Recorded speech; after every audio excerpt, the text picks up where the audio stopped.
करते हैं। सप्ताह में 2 दिन लगाना है। थोड़ा सा चावल का आटा, कच्चा दूध और इसमें बादाम का तेल, 1 चुटकी फिटकरी पाउडर डालकर आप इसको अच्छे से मिक्स करके 1 चम्मच इसमें मुल्तानी मिट्टी पाउडर डाल दीजिए।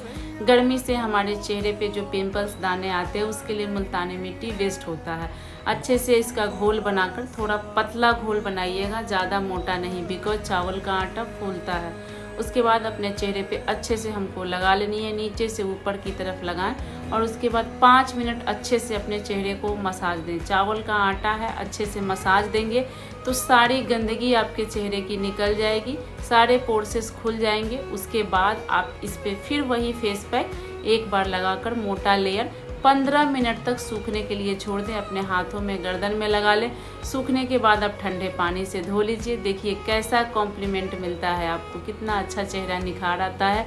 वीडियो को लाइक, चैनल को सब्सक्राइब जरूर कीजिएगा। आसान